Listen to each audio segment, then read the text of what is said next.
Mga good news at bad news. Lilinawin, sisimplihan, pagagaanin, pasasayahin natin. ATM. Anong take mo? Tuwing hapon. Kasama sina Maan Macapagal at Sandro Ochoa. ATM. Anong take mo? Dito lamang sa solid na DZMM Radio Patrol sa Istrenta at DZMM Teleradyo.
Anong take mo?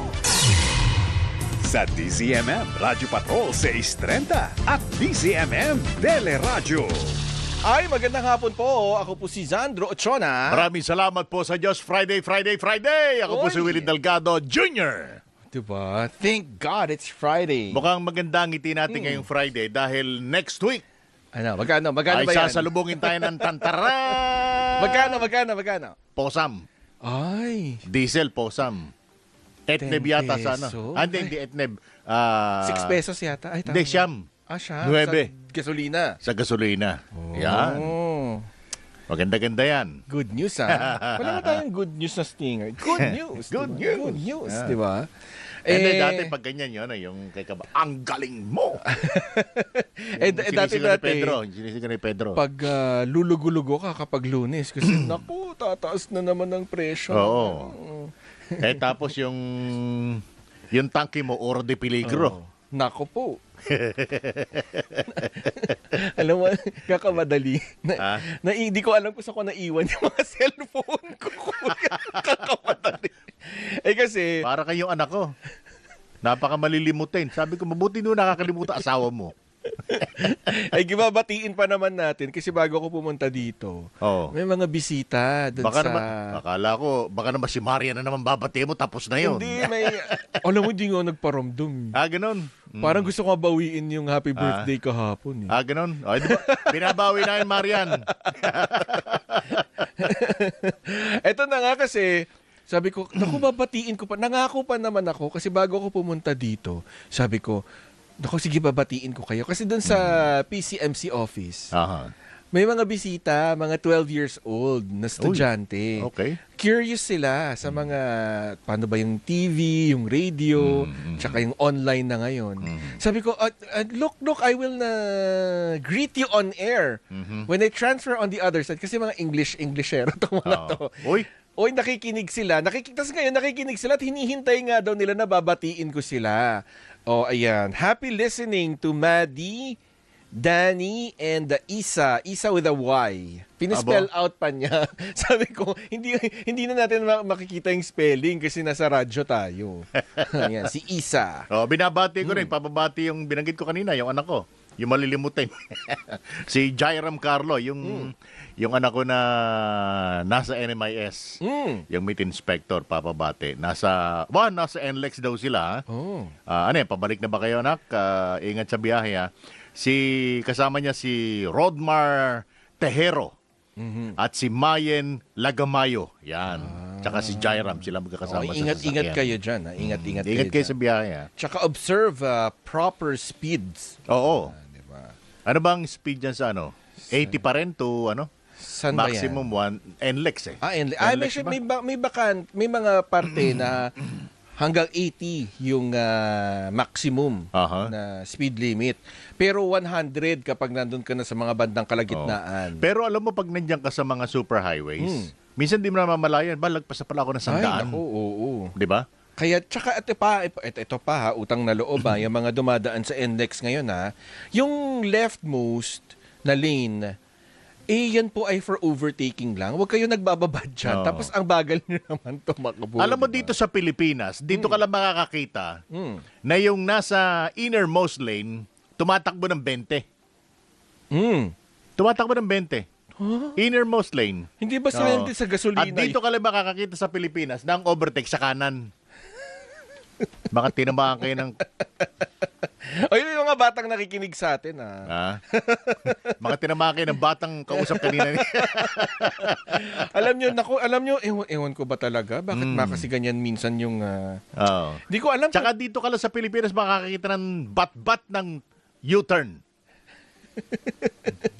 Mga damo. Hindi, alam mo nung nakausap ko dati si MMDA chairman na Bayani Fernando, ang explanation niya kung bakit maraming U-turn, para mas hindi na kailangan kumain ng marami pang spasyo yung mga sasakyan na hindi naman talaga dapat nasa lane na to kasi pabalik yung dapat na direksyon na pupuntahan nila. Ang problema... Nilahat na. Ultimo yung mga bayan. Yan sa kanto ng Masinag. Bakit sandabak-bakang traffic dyan? Dahil nga dyan sa U-turn na yan. Hindi ko alam kung anong... bagay, pasensya na, pero ang sabi ng marami, may kumikita kasi dyan. Kaya naglalagay ng U-turn. Ng U-turn. Ano ba yung nilalagay sa mga U-turn? Di ba mga concrete barrier? Di ba? Kaya sabi ng mga gumagawa doon, salamat daw sa tawag dito sa tiwala ng customer. Ay talaga. Ay, DPWH nga pala, kanina may nadaanan ako. Balik na naman kayo ng kumpuni ng araw, ginagawa yan sa gabi. Alam mo, napansin ko nga rin kahapon, may inaaspalto dyan sa may Commonwealth na nagulat ako, talaga ba? Kahit na maliit na repair lang, sa gabi nyo gawin. Bakit ginagawa nyo sa araw? Kaya tuloy yung even yung mga pwedeng lusutan, yung mga tawag dito, magda-divert ka sa ganong karsada, matraffic din. Kasi katulad kanina, nabiktima ako dyan sa may, ano ba lugar? Kalimutan ko yung lugar na yun eh. Saan yan banda? Makalagpas lang ng Katipunan, papasok, kalabas mo rito sa may Kamias. Oo. Yung mga iskinita dyan. Yung mga K9. Yung mga ganyan. Doon kayo naggagawaan araw. Dapat gabi. Ginawa ng gabi yan eh. Dati eh. Tsaka gabi naman talaga kasi dapat para ang road repair. less yung traffic. Kasi less yung gumagamit ng karsada eh. Ngayon, karamihan nadadaan ako ganun sa araw ginagawa. Baka akala nila, bakasyon pa. Ewan ko, parang ang iniiwasan daw nila dyan, yung pagbabayad ng night differential doon sa gumagawa. Hindi naman kayo nagbabayad ng night differential eh. Neck-neck nyo. Ay, teka, papalimig muna ng ulo. Ano oras na, Kuyang? 20 minuto bago mag-alas 5.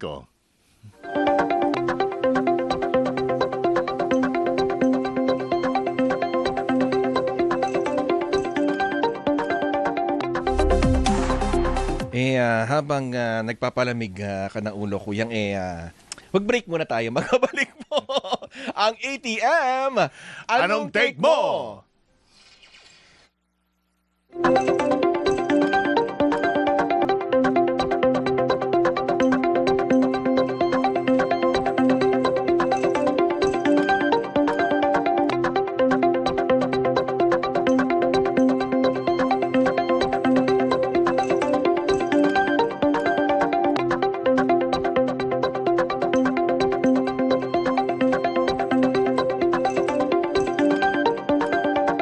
ATM.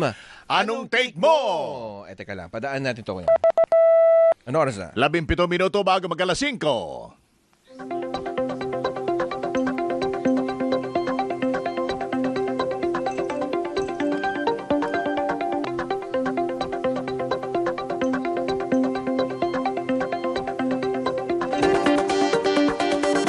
Naalala ko nga nga pala, Kuyang, nung 12 years old nga pala ako, nagsusulat na pala ako niyan.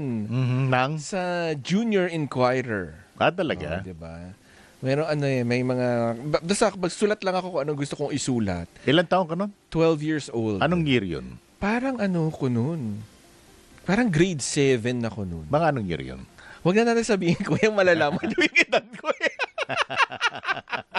Malalaman yung edad ko. Nagsusulat na pala ako. Maaga nga pala ako nagsulat. Ako kasi nagsimula sa career na ito, 1990. Ah. 1990. Mas nauna ka, kuya. Mas nauna ka, kuya. 1990. Kaya kuyang kita. Talaga, kuyang? Wow, di ba? Radyo pa ang nung ang istasyon ko noon, yung WOO. Doon ako nag-start. Doon ko nakasama si Ninong Joey. Si Joey Galvez kasi Ninong ko. Kinuha ko Ninong sa kasal yan. Wow. Yan, Ninong Joey. Si Suwarding. Yung sikat na showbiz noon. Si Tita Swarding. Tita Swarding. Yan. Ike Lozada. Yan, mga kasama ko noon. Talaga, kuya. Sina Romy Espenia. Pinapakita ko kasi doon sa mga 12-year-old kanina na bisita kung paano evolve mula sa radyo. Pinakita ko yung mga sinaunang radyo patrol, ganyan. Yeah. Tapos kung paano na tayo ngayon ng online. Maganda ang coverage before kumpara ngayon. Ngayon parang medyo boring na eh. Dati kasi wala pa yung internet na yan. Wala pa ang cellphone namin noon pwede mo ipampokpok sa soldapper eh. Yung parang pangkaskas ng yelo. Dito yung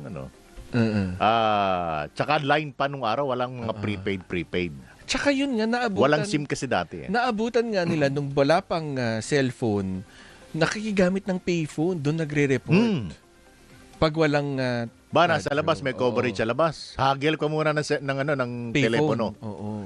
Payphone, kung walang payphone, telepono sa tindahan. Uso kasi nung araw yung may telepono sa tindahan eh. Oo nga. May telepono sa tindahan. Na kulay pula o kaya gray. Yung mga ganon. Hindi, dati pa nga itim eh. Itim? Yung rotating yung yung kring, Oo. kring, ganon. Tapos, gaganyan. Ayan, Gaganyan. Gaganyan Ganon. kasi, di ba? Later, naging Hindi pa siya pulse dial. hanggang sa naging yung dipindot. Yan. Kaya kami nung araw, sa madaling araw, lagi kami nagre-report sa police station. Kasi may telepono doon. Kung kailangan telepono. Pero kami sa patrol, kasi, puro Motorola na radyo na eh. Meron na ng Motorola noon na Pero radyo. dati, before, mga 1991, 92, yung pinanggalingan kong istasyon, nagamit namin? Radyo na rin, pero Icom pa lang. Nauna kasi yung ABS ng ng Motorola eh. Noon talagang maghahangad ka na kasi ang ganda ng Motorola, tumutunog yun eh. Tsaka ang bilis. Diba? Kaya tuwan-tuwa na ako kasi sabi ko nung araw, balang araw, sasakay ako sa mobile na yan. Diba? Radio Base 48. Ayan. Radio Base 48. 48, go ahead. Ayan. Diba? Ganyan nun eh. 20 mo. Dito yung... Dito. Dyan nga yun. 20 mo. Diba? Tapos, anong story mo dyan? Ako, may 00. Sige, flash na natin. Diba? Naabutan ko yung panahon na yun, kuya. Ganon. Hindi, tsaka iba nun ng iba yung acceptance ng tao nun, especially sa MM. Kasi nung dito tumatawag yung mga tao. Ay, meron pong nangyari dito, meron mga yan. At saka yung mayor ng Maynila, yun ang Radyo Patrol 13. Si Mel Lopez. Oo, kasi meron siyang access, di ba? Mel Lopez. Yeah. Reminiscing tayo. Tsaka ito pa pala, kuya, dahil nga kinikwento ko dun sa mga bata, kung kailan din unang gumamit ng cellphone, ang Radyo Patrol. Noong 2007, unang ginamit yung 3G wireless. 2007, nung nagkaroon ng Glorieta, Glorieta Blast, di ba? Nagkaroon ng pagsabog sa Glorieta. Underground? Oo, yung sa Glorieta 2, di ba? Hindi, 1998, may cellphone na kami. Pero gumamit tayo ng 3G. Yun yung unang 3G na ginamit. So live. Nakakapag-live na, di ba? Alam ko unang inisyo kami ng cellphone. Una, yung mga Motorola mahaba. Oo. Tapos yung ano na, yung Yung may GSM text na, na, oo. yung may text na, 1998. Tanda ko yung kasi election yun kay ERAP. At yun yung ginamit yung text patrol. Oo. Diba? Yung 2366, kung naaalala ng mga nakikinig Oo. sa atin noon. Ayan. Yun, Nakailang numero na ba ang patrol? Ilan na? Hanggang anong numero umabot? Ang alin? Yung patrol. Yung call Radio sign? patrol, call sign. 56. 56? Oo, si Fred Cipres, yung huling nabigyan ng numero. Ako kasi 29 eh. Ako 29. 48 po. Pero kasi, at least hindi ganun kabata. Hindi rin naman ganun katanda. Ito makakausap natin, bata ito, bata. Oo, ito talagang bata to dahil siya ang kinatawan ng party list representative ng Kabataan Party List. At tagapagsalita ng House Prosecution Panel. Oo, ikaw makakasama natin sa linya ng telepono. Magandang hapon po. Magandang hapon po. Congresswoman Reneco, magandang hapon po. Maraming salamat po muli sa pag-imbita sa inyong programa. And happy birthday po kay Gatchosay Rizal today. Oo. Tapos kahapon po si Marian Enrique. Binati ulit. Ano yung apo ni... Daming nagbo-birthday ng June. Ay, ayun nga po. Kamusta po yung pre-trial? Kasi kahapon po, tama po ba natapos na yung pagmamarka doon sa unang article na sumalang doon sa pre-trial kahapon? Sa amin, successful na nasimulan yung pre-trial conference. At sa Monday, magtutuloy-tuloy dahil hindi po natapos yung marking of evidence. So, ang mga natapos na articles kahapon ay yung sa bribery and sa death threat. Magko-continue naman po yung dun sa confidential funds and unexplained wealth on Monday. No, dismayado tayo na wala po si VP Sara Duterte sa pre-trial conference dahil in contrast to what she said she's ready and willing to face these charges at the proper court. No, nonetheless, fully prepared naman yung House Prosecution Panel na tapusin yung pre-trial conference which will happen before June end. At sa July 6, humarap na sa trial proper. Yan din ba yung dahilan nung nilabas mong statement, Kong Rene, na parang ginagawang katawa-tawa lang ng ni Vice President Sara Duterte itong impeachment? Sinabi ko po tunog lata, dahil nakita natin, binasa natin yung pre-trial brief, it is not adding independent evidence, controverting evidence, o kaya yung detalye lang ng kwento ni VP Sara. Hanggang ngayon, ang paulit-ulit na nakikita natin sa submissions niya ay general denial, hindi yan nangyari, hindi po totoo yan, pero walang story to back it up, walang explanation para sabihin hindi totoo yung allegations. At tina-target yung technicalities, yung process, yung even authority and jurisdiction ng pagpapatuloy ng proseso na to. So sa atin, indicator yun na hindi po sineseryoso yung proseso. And either walang sagot or ayaw sabihin yung sagot na hinahanap ng taong bayan taon na. Yun po yung basa natin. Gusto natin mailabas na sa trial proper. Tama lang naman din kasi pag sinabi mong tunog lata, matatawa ka. Opo. Or ampaw. Na mas hindi gets ng Gen Z. Pero tama naman, ampaw. Sabi nga ng mga Gen Z, ampa is law. Mag-iisip kami ng iba pa para ma-update yung term. Oo. Syempre, hindi pa naman tapos yung pagmamarka. Paano Monday ang resume. Pag dumating, Kong Rene? Ano po yun? Paano kung dumating? Dumating pa rin. Magpakita. Di welcome. Well and good. Gusto natin na mangyari yung pagharap ni VP Sara. At aasahan din natin na sa trial hearing date ay andun din po siya. July 6 ang simula, 7, 8, Monday, Tuesday, Wednesday yan. Kada linggo, tapos sunod-sunod na yan hanggang matapos yung hearing. Baka naman Kong Rene, pinangahawakan yung hindi naman kinakailangan compel pa sa ngayon na magpakita sa pre-trial conference si VP Sara. Sa rules po, nakalagay naman na the parties should attend or their authorized representative. Yes. So yes, nandiyan naman yung authorized representatives niya. But at this point, ang nasa-threaten naman na is yung capability of leadership ni VP Sara. Yung kakayahan niyang harapin yung mga charges sa kanya, and syempre, alang-alang sa principle of accountability. Ang expectation po ng taong bayan ay magkaroon ng pagharap si VP Sara at hindi po tumakas or umiwas dito.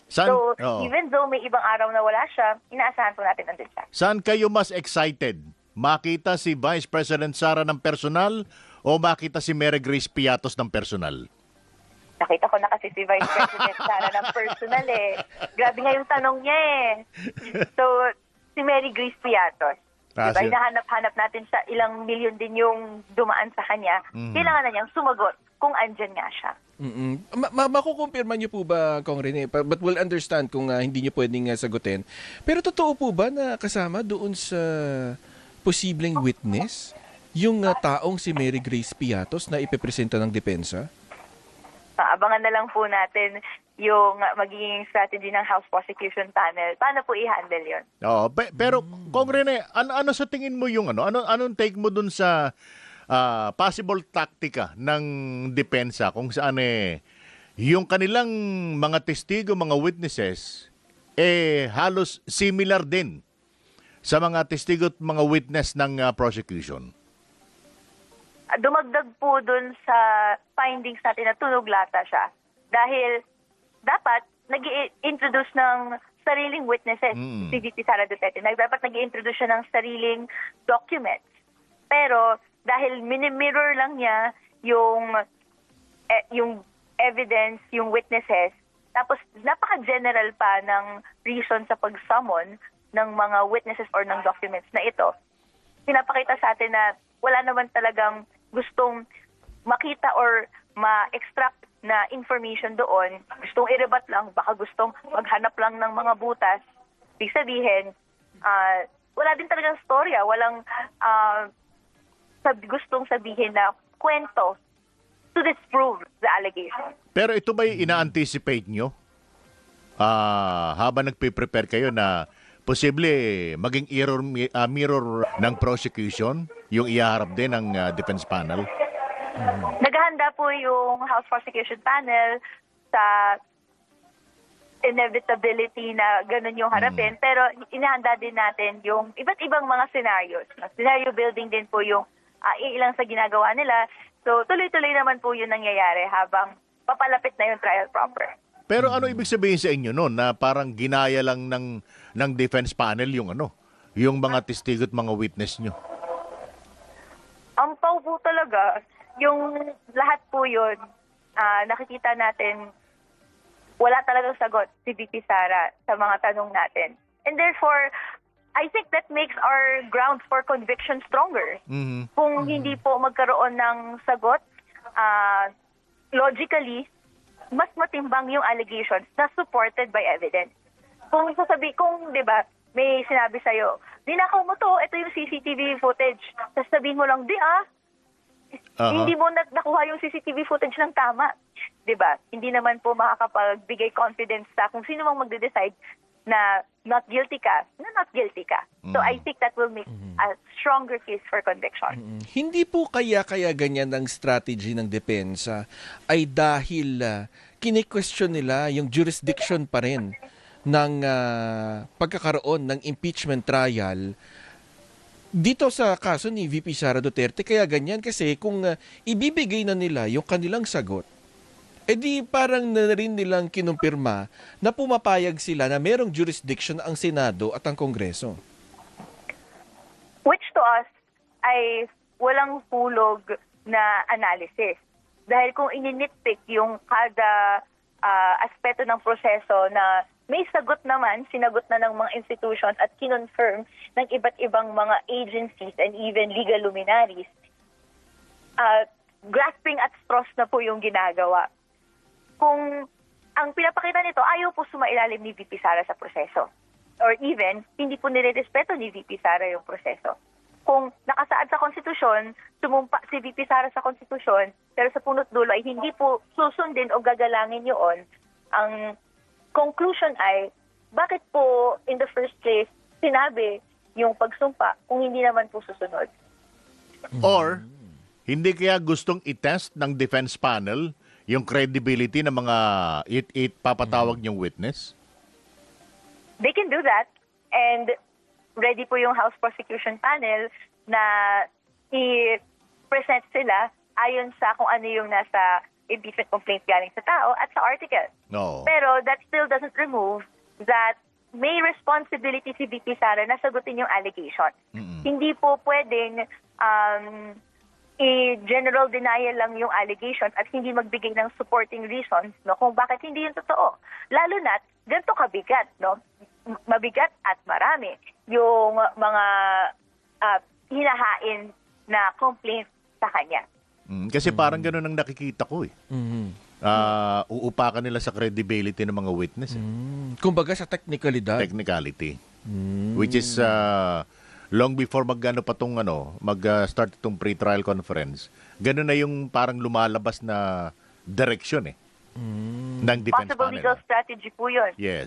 Pero ang sa atin, hanggat hindi natin naririnig yung answer and paulit-ulit po on credibility, meron mga taong bayan na hindi masasapatan sa lack of answers. No? Lalo na maraming public records, government documents, hindi lang naman po isang flank ng ilang tao yung nananawagan ng pananagutan. Eh. At this point, 69% or more Filipinos, ayon sa surveys, no, seek for a trial so that we can have answers.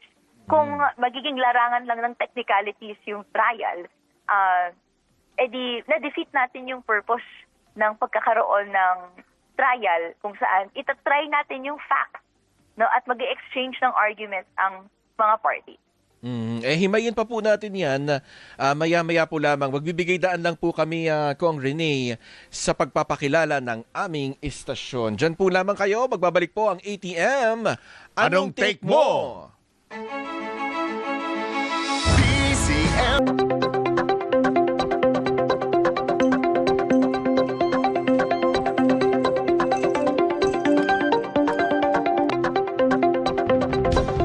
Anong take mo? Sa DZMM Radyo Patrol 630 at DZMM Teleradyo. Nagbabalik pa rin po ang ATM. Anong take mo? Ano oras na, kuya? 5 minuto makalipas ang alas 5.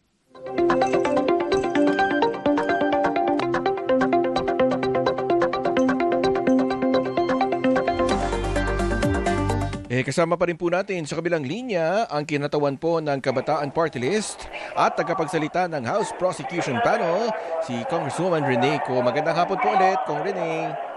Hello po ulit. Yun nga po. So ano na pong aasahan natin simula Lunes bukod dun sa pagmamarka? Can we see na talagang tuloy-tuloy na? O baka meron pa tayong nakikitang mga roadblocks o pwedeng paghaharang na maganap? Well, kahapon, nagkaroon po ng decision na mag-submit yung both parties ng comments on the proposed stipulation of facts. Di naman po ito balakid. Ito lang po yung nakita nating result dahil both parties could not agree on the proposed stipulation of facts. Ibang-iba kasi yung versions nila na gustong panghawakan, no? And kung hindi po kasi nila ilatag yun doon, they will have to prove all the facts na gusto nilang i-establish. So, hintayin natin yung comments na yun, tapos paano siya i-resolve through a pre-trial order na mangyayari naman po by the end of this month. Pero yung mismong trial proper, fix na ba talaga, Kong Rene, yung petsa nito? Wala pa po tayong nakukuhang order or any communication otherwise at nag-commit naman po si Senate President Win Gatchalian na ito po yung ating magiging schedule, no, yung na-release before ni then Senate President Alan Peter Cayetano. So, wala pong balakid na magtuloy-tuloy ang trial ng June 6, 7, 8, and then the next week and the next week. So, ang inaasahan natin, no, magiging complete shift in political discourse discussion Hindi lang sa hanay ng kabataan, sa classrooms, etc., pero sa lahat sa atin. No? So, nagpe-prepare din tayo na i-ensure na disinformation, etc., hindi po siya manaig during this period. Kung Rene, may mga prevailing issues sa Senado na I think kinakailangan ding isettle, no? Diyan sa House Prosecution Panel, gaya ng yung napapabalitang most likely i-appoint si Senator Chis Escudero bilang presiding officer. Yung issue ng threshold. Yung ba mga ganitong klase ng mga issues na-discuss na sa prosecution panel at may mga lumabas na ba kayong kasunduan or dyan sa panig ng House Prosecution Panel? Hindi pa po siya napag-uusapan ng House Prosecution Panel. Hindi rin po kasi siya subject matter ng pre-trial conference.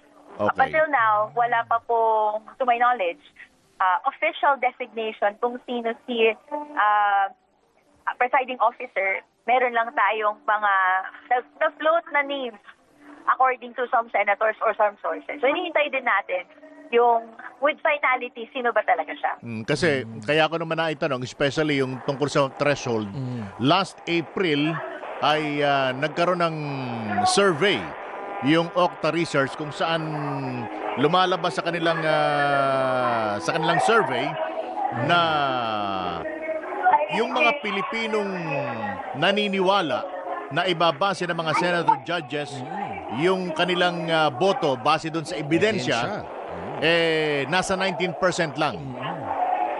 So meaning... Sorry, ano po ulit yun? Meron kasing survey ang Okta Research last April patungkol sa hanggang saan ang paniniwala ng mga Pilipino doon sa impeachment kung yung bang Mga senador. mga senator judges ay magbabase sa ebidensya at hindi sa alliance sa politics. Well, sa atin, kaya we're working hard to put out there ano yung ebidensya na yan. Tapos gusto nating hindi lang sa discussions online or sa tumututok naka-reflect kung ano yung ebidensya. Pero kahit sa ordinaryong mamamayan, paano na-apektuhan yung mga buhay nila sa nagsiwalat na ebidensya. Kunwari, no, hindi natin gusto na yung mga pondo, gaya ng confidential funds, ang humahawak nito ay hindi pala otorisado.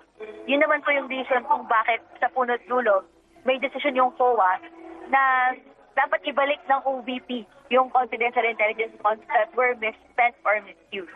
So, yung mga finer details na yan, mas mararamdaman natin na asan yung budget sa benepisyo, sa serbisyo, sa kalusugan, edukasyon, when ito pala yung treatment sa kanya. So, yung numbers na yon, I think it will improve when the trial goes on. Kasi ang nakita nating mataas, no, willingness ng tao na, or rather, yung anticipation ng tao for the trial.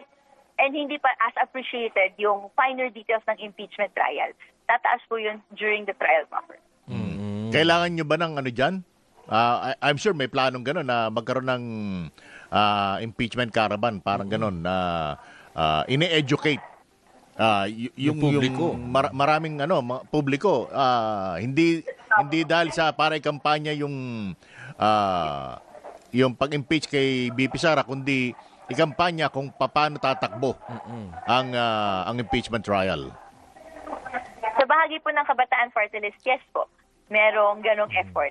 Meron pong pagpunta sa yung chapters namin sa schools, sa communities, ini-explain kung ano ba yung mga proseso ng pananagutan, yung impeachment sa kasaysayan, at ano pong mga articles of impeachment and yung ebidensya and even anong defense na nakalakip so far sa submission at anong inaasahan natin sa trial.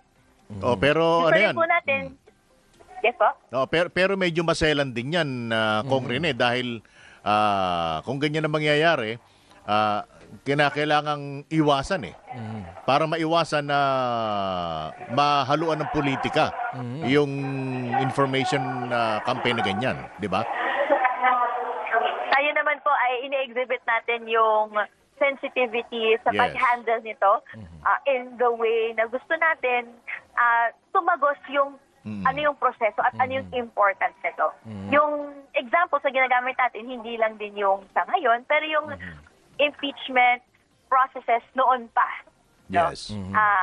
Na ang ending nito, ako po personally, ang gusto kong mangyari, mas tumaas yung political participation ng mamamayan. No? Na hindi po lang tayo tagamasid, hindi lang din po mga proseso to ng mga ilan na nasa Kongreso at Senado, mga proseso natin ng pananagutan. At ang mahalaga ay hindi mahaluan ng fake news kasi malamang Yes. may magtatangka at magtatangka Yes. dyan. Maraming salamat, Kong Rene. Kong Rene, thank you. Maraming salamat din po. More power sa inyo. Maraming salamat po. Yan po ang kinatawan ng Kabataan Party List at tagapagsalita ng House Prosecution Panel.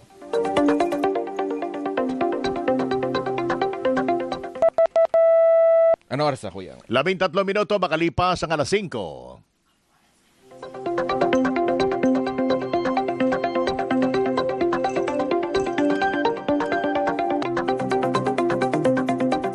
Ito, isunod na rin natin.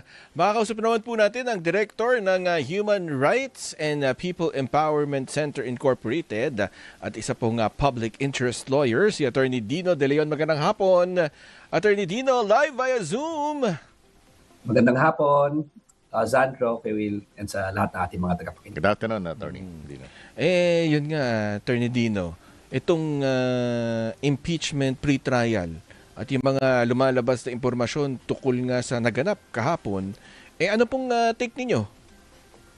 Well, una sa lahat, bilang miyembro ng Bantay Senado, gusto ko sanang sabihin na dapat yung pre-trial ay binuksan sa publiko. Hindi ko maintindihan kung bakit hindi siya binuksan sa publiko. Maraming mga important na decisions will be made sa pre-trial. Una, dyan ilalahad kung sino ba ang witnesses. Pangalawa, ano bang stipulation of facts o yung pinag-aagrihan na facts, kasi pag pinag-agrihan na yan, yung evidentiary, yung ebidensya hindi na kailangan kung meron nang nag-agree na sila dun sa conceded facts, o yung tinatawag nating stipulated facts. So napaka-importante niyan para makita natin kung ano ba yung pinag-aagrihan nila na facts. For example, Vice President si Sara Duterte, siguro naman nag-agree sila dyan, di ba? Dati siyang Defense Secretary, siguro naman nag-agree siya dyan, di ba? Empleyado niya si X, si Y, or si Z. Baka contentious yan. Pero kailangan natin masubaybayan yan. Dyan din makikita natin kung pag-aagrihan na yung trial dates, hearing schedule, number of witnesses, di ba? Ano yung issues na i-resolve. So in other words, dahil napaka-importante ng procedure na yan, and the public has the right to know. It is the right of the public to see kung ano ba talaga yung nangyayari sa proceedings na yan. Anyway, what we're talking about are taxpayers' money.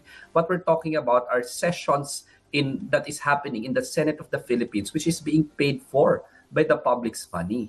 So I really don't understand right now why it has to be close to the public and to the media. To me, I don't see the justification behind that, especially since the proceedings are quasi-political, quasi-judicial, and constitutional in nature. So why is it that they are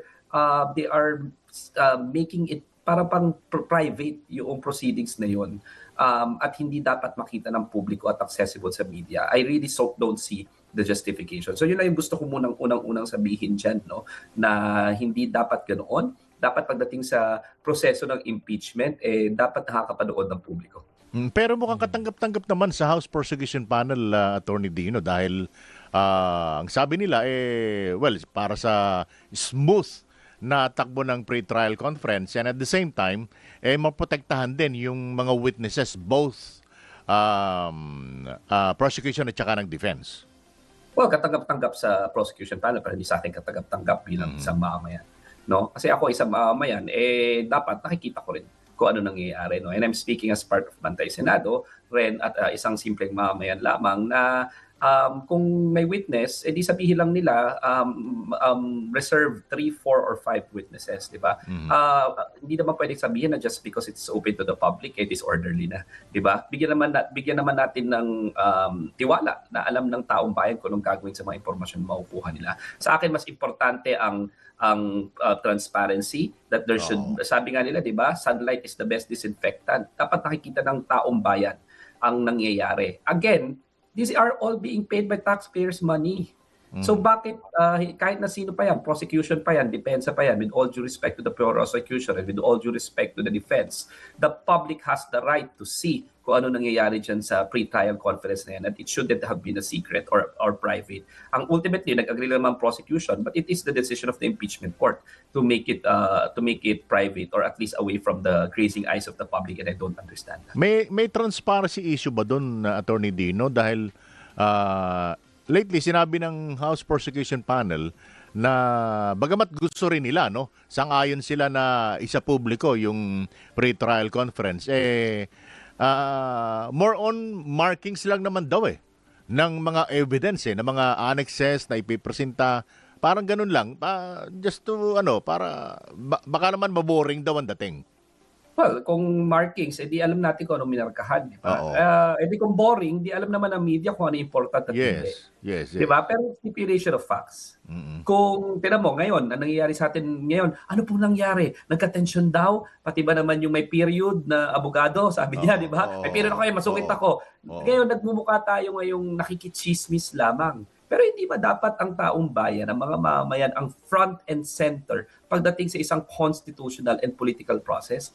Diba? Isn't it that we are supposed to be the main stakeholders here at hindi ito private event ng Senado, hindi ito private event ng mga abogado? Ang main stakeholders dito sa bayan ng Pilipino, kung boring yun o hindi, let the Filipino people decide that. It shouldn't be the call of these people, kasi ang front and center dito, taong bayan, accountability mechanism natin to, sagrado itong proseso na ito, pera rin natin ng taong bayan na pinag-uusapan. Baka naman iniiwasan lang yung, alam nyo naman sa panahon ngayon, nagkalat ang misinformation, mga fake news, di ba? Baka doon pala sa pre-trial conference, bat-bat na ng fake news ang lumabas. Mas malala ang Kuya Will, ang misinformation and disinformation kung walang sunlight, kung hindi natin alam kung ano nangyayari. Kaya ngayon, di ba, ngayon nakikichismis lang tayo. Ano po ba nangyari?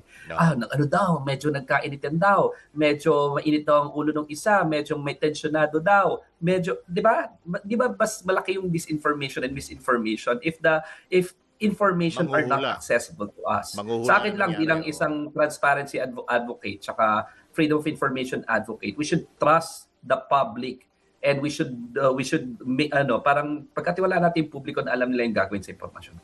Hindi kaya dahil takot lang maumay ang taong bayan, baka na maisipin na pagdating doon sa punto na kailangan na talagang malaman ng taong bayan, wala nang nanonood. Wala nang excitement. Again, ang pagkatiwalaan natin yung taong bayan, they should not be making decisions for our behalf, no, na baka maumay kami. Taong bayan kami. Hayaan namin kung maumay kami.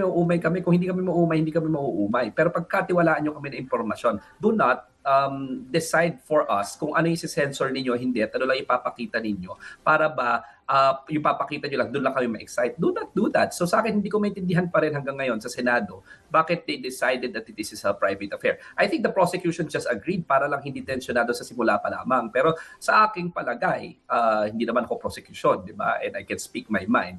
Bilang isang mamayan, this shouldn't have been a private affair.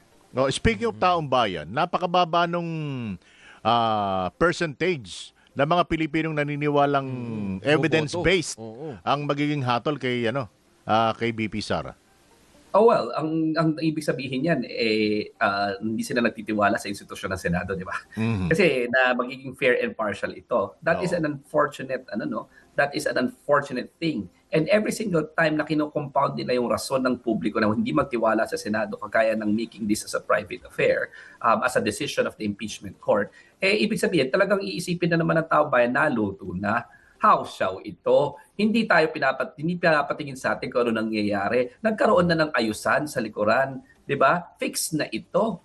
Fixer, meron ng mga involved na fixer. Yun Kasi kung hindi ka magde-decide base sa ebidensya, magde-decide ka base sa political considerations and affiliations and friendships and other motivations, di ba? Baka Oo. may magkakachismis pa ng suhulan dyan. Ang reflection na pag sinasabi ng taong bayan, hindi sila naniniwala na magiging ebidensya ang basehan, that is a bad thing. Because to begin with, sa aking palagay, ang pinaka-importante lagi pagdating sa pananagutan, pagdating sa hustisya ay ebidensya, ebidensya, ebidensya. Lagi ko sinasabi, ebidensya, ebidensya, ebidensya. Kung malinis talaga si Sara Duterte, walang ebidensya, parang awan nyo na, wag na nating aksayahin ang oras natin at kailangan ma-dismiss na ito. Pero kung may ebidensya, dapat hatulan. So kung ang taong bayan sinasabi hindi ebidensya, malaking problema yun na ibig sabihin hindi tayo nagtitiwala na sa ating mga institusyon na ebidensya sa huli ang mananaig. Pero nung gawin itong survey, April That's panahon pa ni Tito Soto ito. Well, imagine mo na lang kung April yan. Yan pa yung panahon na yun. Nagbaril-barilan pa sa Senado.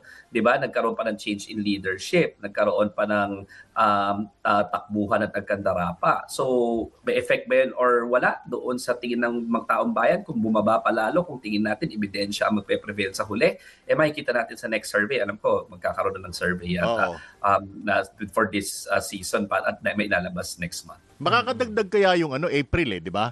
So kung magkakaroon ng panibagong survey, makakadagdag kaya yung naging gulo sa Senado the past several days?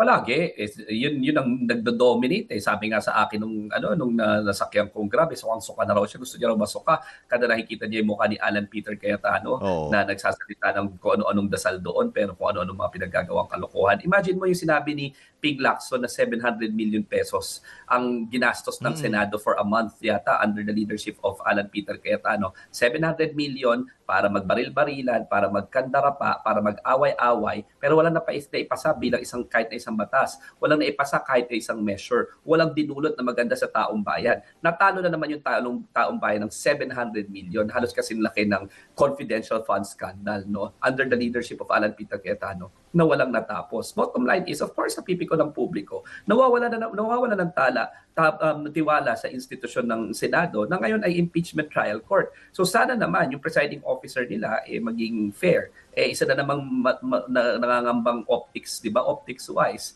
Para bang ang samang tingnan na ang magiging presiding officer will be Chis Escudero, who already tried to stop the impeachment from happening last year. Forthwith lang, hindi pa maintindihan.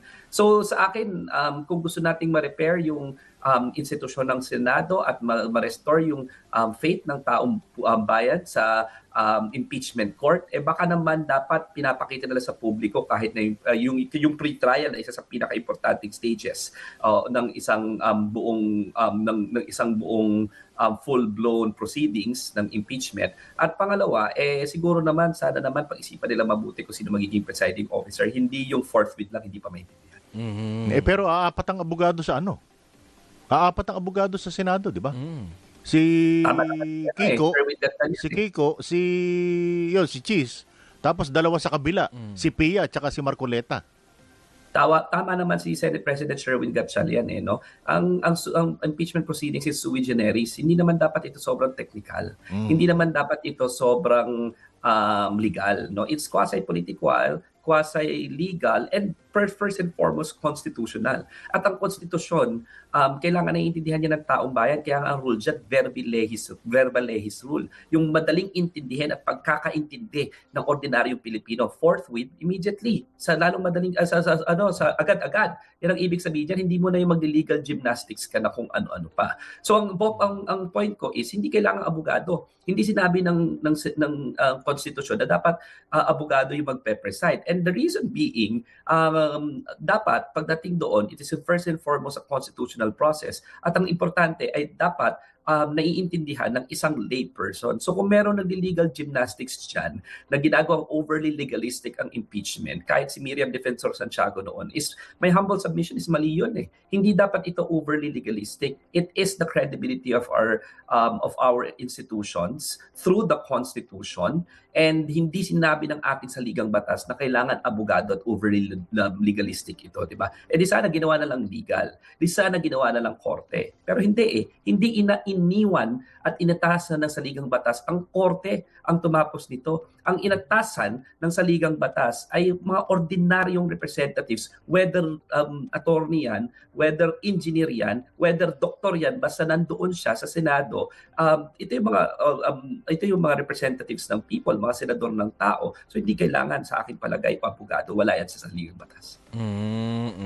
Eh siguro pang huling tanong na namin bago namin kayo pakawalan, meron ba talagang warrant of arrest laban kay Senador Bongo o wala pa? Well, sabi ko naman noon pa, di ba, na it's just gonna be a matter of time. Whether nanggaling yan sa bibig ni Baste Duterte o ni Ferdinand Marcos o ni Leni Robredo o sino pa ba, si Sonny Trillanes o kay Attorney De Leon, Dino De Leon, ang malinaw dito involved si Christopher Lawrence Sorogo doon sa malawakang patayan sa ilalim ni Rodrigo Duterte. So I will not be surprised as to whether or not nandyan na yan. I am not authorized to speak. As to whether or not I believe na nandyan na yan, sa aking palagay, nandyan merong warrant of arrest kasi pinangalanan na co-perpetrator itong si Bongo. And I think by virtue of the fact na co-perpetrator siya, of course, mag-i-issue ang ICC ng warrant of arrest. Tingnan mo na lang yung nangyari kay Bato. 'Di ba pinalalabas yung una wala, 'di ba? Fake news daw, etc.